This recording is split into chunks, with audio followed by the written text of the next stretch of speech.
सभी बहुजन लोगों को संसद का मार्ग दिखाने वाले बाबा साहब अम्बेडकर, शिक्षा की ज्योति जलाने वाले ज्योतिराव फुले, माता सावित्रीबाई फुले, भगवान बिरसा मुंडा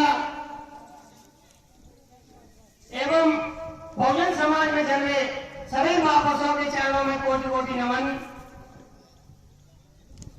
इस कार्यक्रम में आए ऑल इंडिया कर्मचारी के संयोजक डी.के. वर्मा जी एवं अधिकारी कर्मचारी अनुसूचित जनजाति के संयोजक जिला बांदा यूनिट श्री राज सिंह वर्मा जी एवं इस कार्यक्रम की मेन कार्यकर्ता जो लगातार 15 दिन से कार्य कर रहे हैं भाई विपिन भारती जी, भीम आर्मी मंडल संयोजक, सभी भाइयों के सहयोग से इस कार्यक्रम को एवं माताओं बहनों के सहयोग से इस कार्यक्रम को आगे बढ़ाया जा रहा है।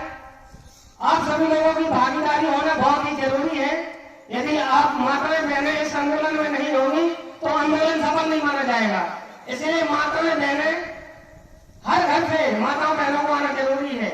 और हमारे बुंदेलखंड में तो खासतौर माताएं बहनें जो है आने से पहले 10 बार सोचती हैं, लेकिन जो माताएं बहनें आई हुई हैं उनका मैं बहुत बहुत आभार और बहुत बहुत आभार व्यक्त करता हूं, जो ऐसी माताओं ने यहाँ बहनों ने हिम्मत की आने की।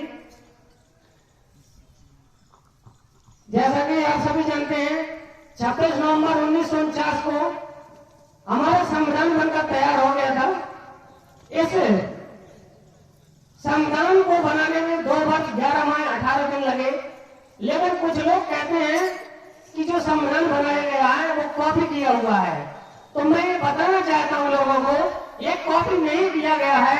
ये हमारे महापुरुष, हमारे पुरखा ने 60 देशों का अध्ययन किया, 60 देशों के संविधान का अध्ययन किया, तब इस संविधान में जो चीज उनको अच्छी लगी उस चीज को इसमें स्थान दिया और इसमें उन्होंने रूल और इसमें फॉलो करने के लोगों के लिए दिए और हमारा कानून बनाया। लेकिन ये लोग गलत भ्रम फैलाते हैं कि ये संविधान चमारों के लिए है, संविधान एससी वालों के लिए है। ये गलत बात है। ये संविधान हमारे सभी भारत के लोगों के लिए, करोड़ों करोड़ों लोगों के लिए है। हमारे चाहे वो ब्राह्मण महिला हो, चाहे छत्री हो, चाहे भैंस हो, चाहे शूद्र हो, महिला किसी भी समाज की हो, संविधान के पहले किसी भी महिला को पढ़ने का अधिकार नहीं था। यदि किसी भी महिला को पढ़ने का अधिकार मिला तो बाबा साहब अम्बेडकर के संविधान से मिला है। यदि संविधान नहीं होता तो आज हमारी महिलाएं पैरों की जूती होती और वही गोबर और तसला पूरा कर फेंकत होती। आज महिलाएं हमारी IAS, PCS, जज, कलेक्टर नहीं होती। आज हमारे संविधान की देन है। जो महिलाएं आज प्रधानमंत्री इंदिरा गांधी बनी है तो बाबा साहब अम्बेडकर के संविधान से बनी है। आज हमारे बहुजन समाज की लीडर बहन जी मुख्यमंत्री बनी है तो बाबा साहब के संविधान की देन है। आज हमारी महिलाएं लोको पायलट है, ट्रेन चलाती है, हेलीकॉप्टर उड़ाती है तो बाबा साहब अम्बेडकर के संविधान की देन है। यदि बाबा साहब अम्बेडकर का संविधान नहीं होता तो आज हमारी महिलाएं भी गुलाम होती एवं पुरुष को गुलाम थे ही, लेकिन महिलाएं और ज्यादा गुलाम होती।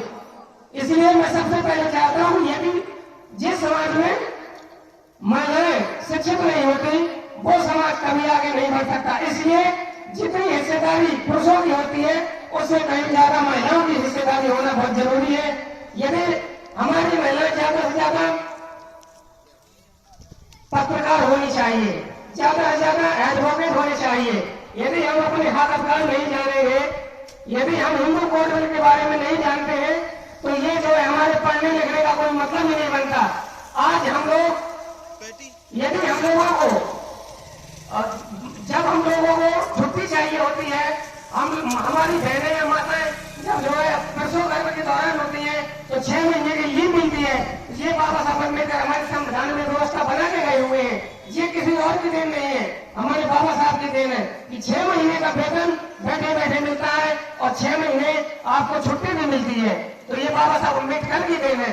लेकिन लोग हिंदू कोड बिल को भूल गए। हिंदू कोड बिल हर महिला को पढ़ना होगा, चाहे वो बगावत करती हो ना करती हो, लेकिन सभी को हिंदू कोड में पढ़ना जरूरी है और ज्यादा से ज्यादा शिक्षित होना जरूरी है।